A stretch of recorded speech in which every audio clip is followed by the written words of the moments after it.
اس video میں جو بھی بات کروں گا وہ میرا پرسنل اوپینین ہے جس سے آپ کو اگری ہونا ضروری نہیں۔ میں نے ریسنٹلی ایک ویڈیو اپلوڈ کیا تھا اسلام آباد میں مندر کو لے کر، بہت بڑی کنٹروورسی ہے۔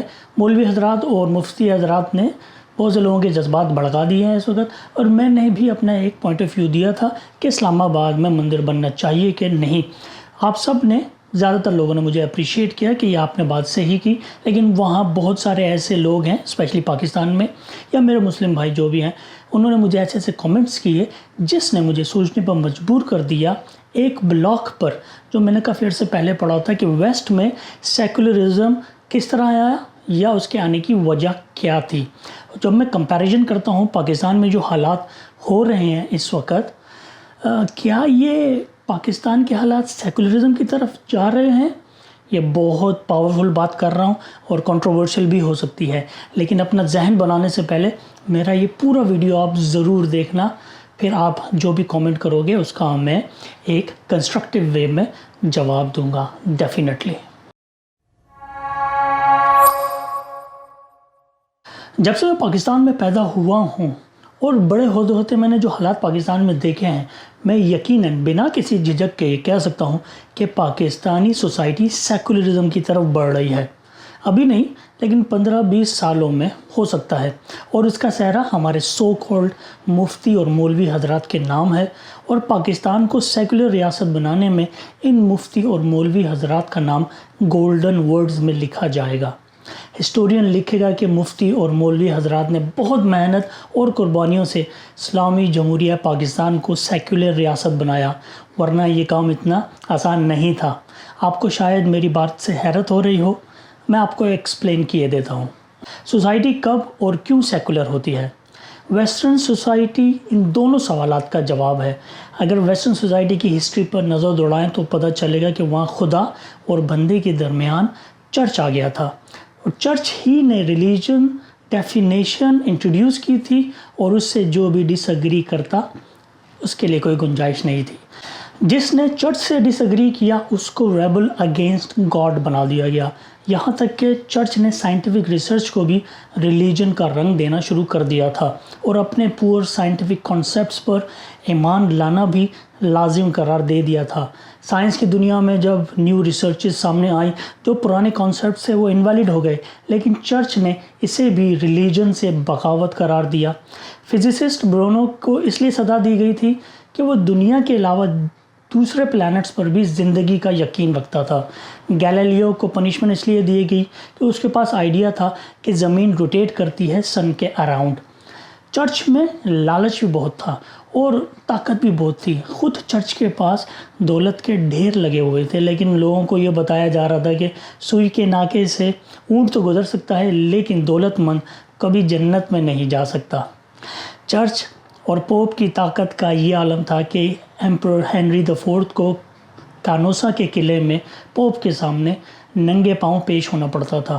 سوسائٹی بے بس ہو گئی تھی۔ آل رائٹس آف ریلیجیس انٹرپریٹیشن صرف اور صرف چرچ کے پاس تھے، اور اس ریلیجیس انٹرپریٹیشن کے نام پر انسانوں کے ذہن میں جو سوالات اٹھتے تھے یا کوئی سوال اٹھانا بھی چاہتا تھا تو اس کو دبا دیا جاتا تھا۔ آبویسلی سوسائٹی ریئیکٹڈ، دھیرے دھیرے پبلک کی طرف سے سوال اٹھنے لگے، لوگوں کو سارا معاملہ سمجھ آنے لگا، اور پھر دھیرے دھیرے سوسائٹی سیکولرائز ہوتی چلی گئی۔ اور پھر ایک وقت ایسا ہے کہ ریلیجن کا ویسٹرن سوشل لائف میں کوئی انٹرفیئرنس نہیں رہا، اور ہر شخص کا یہ ذاتی معاملہ بن گیا بجائے اسٹیٹ کے۔ اب آپ میری اس بات پر غور کریں تو معلوم ہوگا کہ پاکستانی سوسائٹی بھی اسی پروسیس سے گزر رہی ہے۔ ویسٹ میں آدمی اور خدا کے درمیان چرچ آ گیا تھا، اور یہاں پاکستان میں فرد اور خدا کے درمیان مولوی اور مفتیوں نے مورچہ لگا لیا ہے۔ ریاست وہاں بھی چرچ کے آگے بے بس تھی، ریاست پاکستان میں بھی مولوی اور مفتیوں کے آگے بے بس ہے۔ جو ڈائلیما ویسٹرن سوسائٹی کو درپیش تھا وہی ڈائلیما ہماری سوسائٹی کے دامن سے ابھی تک لپٹا ہوا ہے۔ تو انجام کیسے ڈیفرنٹ ہو سکتا ہے؟ مذہب دنیا کا کوئی بھی ہو، اس کی جو بیسکس ہیں وہ گڈ ول پر ہوتی ہیں، لیکن ہمارے ہاں یہ گڈ ول ابھی نظر نہیں آ رہی۔ مذہب کے نام پر ایک کشمکش ہے اور رکنے کا نام نہیں لے رہی۔ مسجدوں کی آئیڈینٹیفیکیشن اب دین اسلام نہیں بلکہ مسالک یعنی کہ اسکول آف تھاٹس بن چکے ہیں، اور کوئی ایک اسلامک گروپ ایسا نہیں جس کے اسلام کی سمجھ اور بلیفز پر دوسرا اسلامک گروپ سوال نہ اٹھاتا ہو۔ انہیں صرف عید کا چاند دیکھنے پر اصرار نہیں، ان کے نزدیک قربانی کے جانوروں کی آن لائن سیل بھی ناجائز یعنی کہ حرام ہے۔ اب عالم یہ ہے کہ جو جس لیول میں ان سے کنٹراڈکٹ کرے گا، اس کے مسلمان ہونے پر، اس کے دین کی سمجھ پر سوال اٹھ کھڑے ہوں گے۔ میری اور مجھ جیسے بہت سوں کی مثال آپ کے سامنے ہے۔ ان سب کا نتیجہ یہ نکلا کہ لوگ ریلیجس ڈیبیٹ سے دور ہوتے جا رہے ہیں۔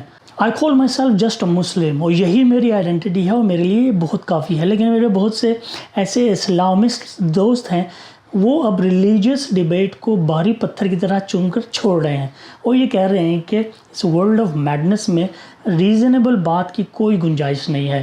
میرے بہت سارے دوست اور فیلو یوٹیوبرز گڈ ول میں ایک دوسرے کو سمجھاتے ہیں کہ لکھتے اور بولتے وقت ریلیجس معاملات سے خود کو دور رکھو، ورنہ کسی بھی مصیبت میں پھنس جاؤ گے۔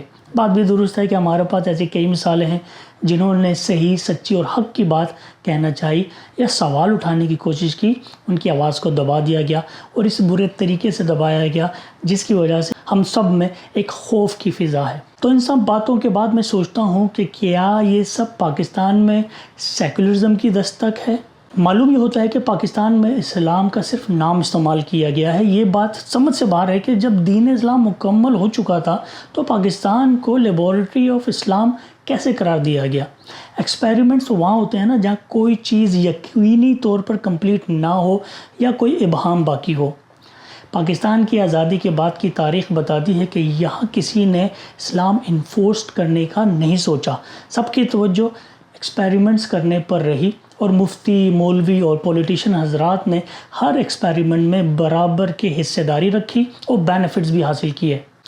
ذوالفقار علی بھٹو صاحب کے اپنے ایکسپیریمنٹ سے، ضیاء الحق صاحب کے اپنے۔ ضیاء صاحب کا پلڑا اس لیے بھاری تھا کہ ان کی لیب میں یہ اصول طے تھا کہ اگر آپ کو پاکستان میں سچا اسلام چاہیے تو پھر ضیاء الحق صاحب کو اگلے 5 سال کے لیے پریزیڈنٹ آپ سلیکٹ کر سکتے ہو۔ پاکستان میں میٹرز اینڈ ایشوز کو اسلام کے مطابق ڈیل کرنے کے بجائے اسلام کو اپنے بینیفٹ کو پورا کرنے کے لیے استعمال کیا گیا ہے، کبھی پولیٹکس کے لیے، کبھی اسٹریٹجک میٹرز کے لیے۔ بھٹو سے جان چھڑانی ہو تو تحریک نظام مصطفیٰ شروع ہو جاتی ہے، بے نظیر کا راستہ روکنا ہو تو عورت کی حکمرانی کو ناجائز و حرام قرار دیا جاتا ہے، نواز شریف کو لانا ہو تو IGI اور مہران بینک کے سائے میں شریعہ موومنٹ برپا ہو جاتی ہے، نواز شریف کو ہٹانا ہو تو طاہر القادری کفن پوش دستے لے کر اسلام آباد پہنچ جاتے ہیں، سوویت یونین کے ساتھ الجھنا ہو تو پرائیویٹ جہاد کے بینیفٹس بیان کیے جاتے ہیں، اور سمپل اور ان ایجوکیٹڈ ینگسٹر کو بتایا جاتا ہے کہ روس تو نان بلیور ہے اور امریکن جو ہے people of the holy book ہیں، اس لیے نان بلیورز کے مقابلے میں people of the holy books کے ساتھ تعلقات اچھے رکھنا چاہیے۔ پھر وقت بدلتا ہے تو ان مفتی، مولوی، پولیٹیشین کے سامنے انٹرپریٹیشن آف اسلامک ریلیجن بھی بدل جاتا ہے۔ ہماری سوشل لائف میں دین اسلام کی انفورسمنٹ کے بجائے مفتی، مولوی اور پولیٹیشنز کو دین اسلام کے نام پر پاور شیئرنگ کی راہ دکھائی گئی۔ اب وہ چھوٹی بڑی عید کے چاند بھی چڑھاتے ہیں اور پاور شیئرنگ کے لیے ریگولر کمپیٹیٹر بھی ہیں، لیکن پاور شیئرنگ میں اب گڈ ول کیسی؟ ہر دوسرا کمپیٹیٹر دین اسلام کا دشمن ہے، لیکن یہاں میں یہ سمجھتا ہوں کہ تحفظ اسلام کانفرنس کا انعقاد بہت ضروری ہے، اور ویسے بھی اسلامی نظریاتی کونسل کی کوئی بھی بات گورنمنٹ نے کبھی سیریس نہیں لی، اور یہ فورم مختلف اسلامک گروپس یا پارٹیز کے مفتی، مولوی اور پولیٹیشنز کو ایڈجسٹ کرنے کے لیے ایک ذریعہ بن کر رہ گیا ہے۔ حج کے پیسوں پر منسٹری آف ریلیجن انٹرسٹ لیتی ہے، جو کہ اسلامی شریعت کے مطابق سراسر حرام ہے، اور انٹرسٹ کی یہ اماؤنٹ دوران حج حجاج کرام کو سہولیات فراہم کرتی ہے۔ مذہب کے نام پر یہاں گڈ ول کم اور لوگوں کو ایکسپلائٹ زیادہ کیا ہے۔ ریلیجن سے زیادہ ریلیجس کارڈ سے لوگوں کو دلچسپی ہے۔ نواز شریف شریعت بل لے آتے ہیں، عمران خان ریاست مدینہ کے لیے نکل کھڑے ہوتے ہیں، مولوی اور مفتی سے جو کنٹراڈکٹ کرے وہ یا تو انڈیا کا ایجنٹ بنا دیا جاتا ہے یا یہودی ایجنٹ بنا دیا جاتا ہے۔ یہودی یا انڈین کے وزن پر اس کی کیریکٹر اسیسینیشن کی جاتی ہے۔ اب آپ یہ ریسنٹ ایونٹ ہی دیکھ لیں، اسلام آباد میں مندر بنانے کا جو معاملہ ہے، میں اسلامک اسکالر کس طرح سے بڑھ چڑھ کر لوگوں کی برین واشنگ کر رہے ہیں۔ بہرحال ان سب معاملات کو دیکھنے کے بعد میں سمجھتا ہوں، اور مجھے کوئی تعجب بھی نہیں ہے، کہ اگر حالات اسی طرح چلتے رہے کوئی شک کی گنجائش نہیں کہ اگلے 15 یا 20 سالوں میں ہماری سوسائٹی سیکولرزم کو اختیار کر لے، اور اگر ایسا ہوا تو عام پاکستانی کا اس میں کوئی کردار نہیں ہوگا، لیکن سیکولرزم ہم پر تھوپنے میں ان سو کالڈ مفتی، مولوی، پولیٹیشین کا کردار سب سے زیادہ ہوگا، اور سیکولرزم کو ان پر ناز ہوگا بجائے کہ عام پاکستانی پر۔ That's it guys، آپ مجھے بتائیے آپ کو یہ ٹاپک کیسا لگا، انٹرسٹنگ تھا کہ نہیں، اور جو میں نے پوائنٹس ریز کیے ہیں ویلڈ پوائنٹس تھے کہ نہیں، مجھے کامنٹس میں ضرور بتائیے گا۔ اور اس طرح کے ٹاپکس پہ اگر آپ مجھ سے ویڈیوز بنوانا چاہتے ہیں یا بات کروانا چاہتے ہیں تو کامنٹس باکس میں مجھے وہ ٹاپکس ضرور بھیجیے گا، مجھے انتظار رہے گا۔ اپنا بہت خیال رکھیے گا، اسٹے سیف، اسٹے ہوم۔ السلام علیکم and goodbye. If you have not already subscribed to my channel, then please subscribe now, and don't forget to press the bell button for the notifications of my latest videos.